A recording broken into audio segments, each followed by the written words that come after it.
स्वामी श्री जयदेव जी महाराज जगन्नाथ भगवान के बहुत बड़े भक्त थे। बंगाल में इनका जन्म हुआ। बंगाल से ये चल करके जगन्नाथपुरी पहुंचे और भगवान श्री जगन्नाथ जी का बहुत श्रद्धा से भजन किया करते थे। पास के ही एक जंगल में आप बड़े प्रेम से जगन्नाथ भगवान का भजन करते थे। एक दिन जगन्नाथ भगवान के मंदिर में एक पंडित जी आए। उन्होंने कहा, हे जगन्नाथ जी, हमारी कोई संतान नहीं है। यदि संतान हुई तो पहली संतान हम आपको भेंट कर देंगे। संयोगवश जगन्नाथ भगवान की कृपा से पंडित जी के घर समय पर एक बेटी का जन्म हुआ। बेटी के बाद फिर बेटा भी हुआ। जब बेटी विवाह के योग्य हो गई तो पंडित जी ने जगन्नाथ भगवान के चरणों में लाकर अपनी बेटी को रख दिया। प्रभु, मैंने कहा था पहला बच्चा आपका, ये रही आपकी पहली बेटी आपके चरणों में, आप जानो आपका काम। पिताजी जानने लगे। तब जगन्नाथ भगवान ने पंडित जी के स्वप्न में कहा, जाओ इस बेटी को जयदेव जी को देकर आओ। पंडित जी ने बेटी का नाम था पद्मावती। पद्मावती को लेकर के जयदेव जी जंगल में बैठे थे। उनके पास ले जाकर अपनी बेटी दे दी।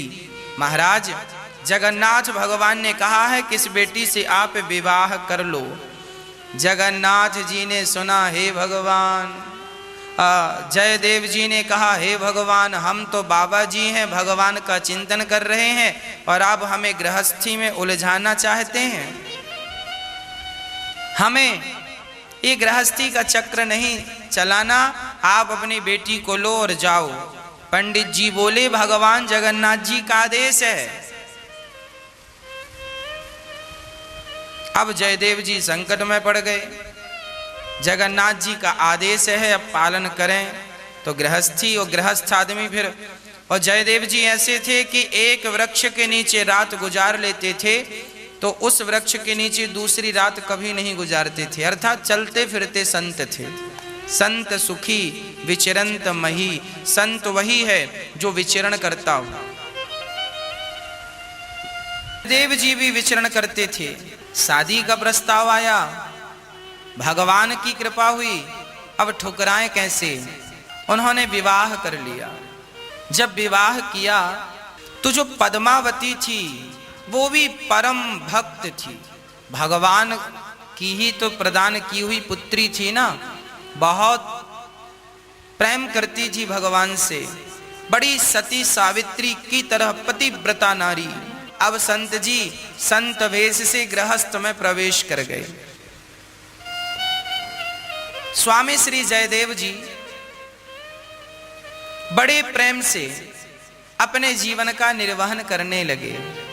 जो हरि इच्छा से मिल जाए उसी को खाकर अपना जीवन यापन करने लगे। उन्होंने गीत गोविंद लिखा। इस गीत गोविंद में श्री जयदेव जी अपना भाव प्रकट करते हैं। इसमें एक भाव है कि श्री जयदेव जी एक दिन अपनी पत्नी के साथ बैठे थे और वो ये गीत लिख रहे थे कि श्याम सुंदर राधा रानी से कहते हैं, राधा तुम अपना चरण मेरे मस्तक पर रख दो। जयदेव जी ये पद लिख ना पाए। ये पद इसलिए ना लिख पाए कि वो कह रहे हैं कि राधा रानी अपना चरण मेरे मस्तक पर रख दो। तो जयदेव जी को बड़ी लज्जा आई कि राधा रानी तो उनकी प्रेमी है। तब तक पद्मावती ने कहा, भोजन तैयार है, भोजन कर लो। जयदेव जी बोले, मैं स्नान करके आता हूं। तो आप श्री स्नान करने गए। तब तक भगवान स्वयं जयदेव जी का रूप बनाकर आए और उन्होंने कहा, पद्मावती लाओ जरा हम पद पूरा कर दें। अरे पद्मावती ने कहा आप तो स्नान करने गए थे, जल्दी आ गए। अरे मुझे पद याद आ गया। तो उन्होंने भगवान स्वयं गीत गोविंद का पद लिखते हैं और पूरा करके पद्मावती ने कहा कि अब भोजन कर लीजिए। तो पद्मावती जी ने भोजन कराया और भगवान से कहा आप थोड़ा सा विश्राम कर लीजिए, मैं भी भोजन ग्रहण करती हूं। पति को खिलाकर पद्मावती भोजन करने लगी। तब तक असली पति अर्थात जयदेव जी आए नहाकर आए। तो उन्होंने कहा अरे देवी, आज हमें खिलाए बिना आप भोजन करने लगी। पद्मावती जी ने कहा आपने खा तो लिया, अब भी तो आपने अपना पद पूरा किया और आपने भोजन किया। मैंने पद लिखा, मैं तो अभी नहा कर आ रहा हूं। देखा तो वो पद सचमुच पूरा था और अब समझ गए कि देवी तुम धन्य हो, आज तुम्हें भगवान का दर्शन हुआ। तो पद्मावती जो थाली में भोजन कर रही थी, आज पद्मावती का जूठन जयदेव जी ने ग्रहण किया कि तुम मेरे से ज्यादा भाग्यशाली हो कि तुम्हें भगवान ने दर्शन देकर कृतार्थ कर दिया। आज जयदेव जी अपनी पत्नी का और सम्मान करने लग गए कि मेरी पत्नी सचमुच भगवान कितनी प्रिय है कि भगवान ने इन्हें दर्शन देकर कृतार्थ किया। एक दिन की बात है, श्री जयदेव जी महाराज अपने किसी शिष्य के घर गए थे। शिष्य ने बुलाया और शिष्य से मिलकर जब जयदेव जी वापस आए तो परिणाम यह हुआ, शिष्य ने बहुत सारा धन दिया था। अब जयदेव जी धन लेकर आ रहे थे, रास्ते में चोर मिल गए। चार चोर मिले तो चार चोरों ने कहा बाबा जी पैसे दो। बाबा जी तो बड़े सरल थे। जयदेव जी ने कहा भैया ये रहा धन, आप ले लो। चोरों को लगा कि इसने धन दे दिया है, कहीं राजा से बतलाकर हमारा काम तमाम ना करवा दे। एक चोर ने कहा एक काम करो, इसे मार दो। जयदेव जी सुन रहे हैं, मार दो। एक चोर ने कहा मारने से फायदा नहीं है, एक काम करो इसके हाथ और पांव काट दो। चोरों ने सचमुच जयदेव जी के हाथ काट दिए दोनों और पांव काट दिए दोनों, और पास में एक कुआं था पुराना सा, उस कुएं में जयदेव जी को फेंक दिया। पर जयदेव जी धन्य हैं, भगवान के भक्त हैं। इतना कुछ होने पर भी वो प्रसन्न रहे और भगवान का निरंतर चिंतन करते रहे। और वो कहने लगे अच्छा जगन्नाथ जी, मैं आपका चिंतन करता हूं तो आपने मुझे भी अपने जैसी बना लिया। जयदेव जी सचमुच जगन्नाथ भगवान के ही अवतार थे,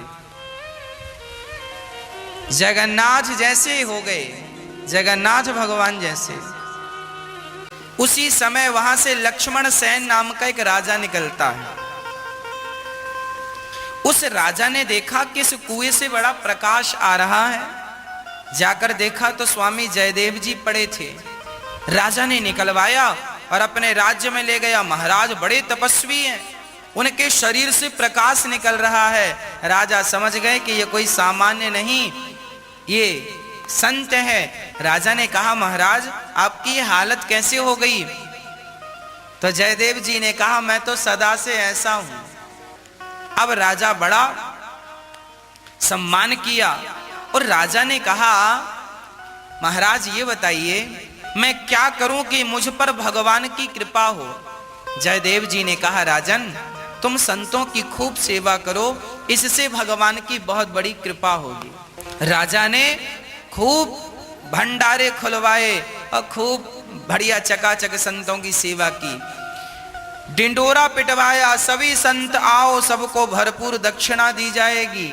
अच्छा वो चोर लोग जो थे ना, बढ़िया कपड़े पहने, तिलक विलक लगाया, कंठी और माला ली और राजा के द्वार पे आए। और जब राजा के द्वार पे आए तो चोरों की नजर पड़ी जयदेव जी बैठे हैं। अब चोर दंग रह गए, अब पिटाई पड़ेगी। जयदेव जी ने देखा अरे ये तो वही चोर हैं, बाबा बन के आए हैं। जयदेव जी ने कहा आओ महात्मा जी आओ। राजा से कहा ये बड़े संत हैं, इनको बिठाओ। राजा ने बड़ा स्वागत किया और खूब, अब वो चोर डर रहे हैं और जयदेव जी संत हैं। जयदेव जी के अंदर कोई बदले की भावना नहीं है। वो तो चोरों का सम्मान नहीं, संत रूप का सम्मान कर रहे हैं। चोर ही संत रूप में हो तो भी संत का तिरस्कार नहीं, रोटी तो देनी ही चाहिए। स्वामी श्री जयदेव जी महाराज उन चोरों का बड़ा सम्मान करा। राजा से कहते हैं इनको बढ़िया व्यवस्था करो ठहरने की। अब राजा ने ठहरने की, खाने की और सोना चांदी लाद दिया। अब चोर बार बार राजा से कह रहे हैं राजा जी हमें आज्ञा दो। अब राजा को लगा ये बार बार आज्ञा मांग रहे हैं। जयदेव जी समझ गए कि ये डर गए हैं, तो जयदेव जी ने कहा राजा साहब इन्हें बहुत धन देकर विदा करो।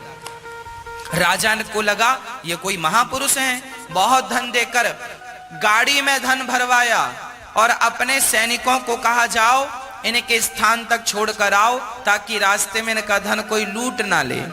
अब वो चारों चोर वहां से प्राण बचाकर भागे और उनके साथ सैनिक थे। तो एक जगह रुके सब लोग।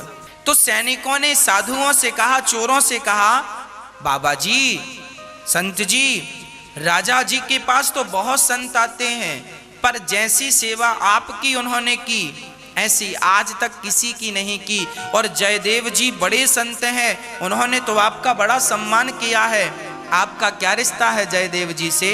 तो चोरों ने कहानी बना दी। चोरों ने कहा कि ये जो जयदेव जी है ना, हम लोग बहुत पहले एक ही जगह पे काम करते थे। तो ये जयदेव जी जो थे ना, इन्होंने वहां पे काम करते करते उस व्यक्ति की चोरी कर ली और ये पकड़े गए। तो राजा ने कहा कि इनको मार डालो। तो हम लोगों ने मारा नहीं, बस हाथ पांव काट दिया। तब से जयदेव जी हमारा बड़ा एहसान मानते हैं। देखो चोरों ने झूठी कहानी बनाई, एक अच्छे संत का अनादर किया, जबकि उनके अंदर इतना सा कपट नहीं था। वो चाहते तो इन्हें मरवा डालते, पर संत हृदय नवनीत समाना, मक्खन की तरह संत का हृदय होता है। भला वो क्यों मरवाते? जयदेव जी ने तो कोई जवाब नहीं दिया, परंतु इन्होंने जब झूठी कहानी बनाई तो इनके अपराध को पृथ्वी माता सहन ना कर पाई और पृथ्वी फट गई और वो चारों चोर पृथ्वी में समा गए, समाप्त हो गए। अब वो सैनिक भागते भागते आए, राजा साहब वो पृथ्वी फट गई और वो समा गए। तब राजा ने कहा महाराज वो कौन थे? तब जयदेव जी ने कहा महाराज वो चोर थे, उन्होंने मेरे ये हाथ पांव काटे हैं। मैं बताना नहीं चाहता पर फिर भी उन्होंने अपराध किया तो पृथ्वी फट गई और समा गए। जयदेव जी ने उनके लिए भगवान से प्रार्थना की, हे प्रभु आपने क्यों उन्हें मार डाला? उन्होंने जैसे ही हाथ जोड़ने का प्रयास किया, अपने आप स्वामी जयदेव जी के हाथ और पांव भगवान ने वापस कर दिए, उनके हाथ ज्यों की त्यों हो गए। इस कथा का अर्थ क्या निकला? अर्थ यही निकला कि कोई हम पर अत्याचार करे फिर भी हमें भगवान से ही प्रार्थना करनी चाहिए कि हे प्रभु उनका मंगल हो, उनका कल्याण हो। आप किसी का कुछ मत बिगाड़िए, आपका कोई कुछ नहीं बिगाड़ सकता।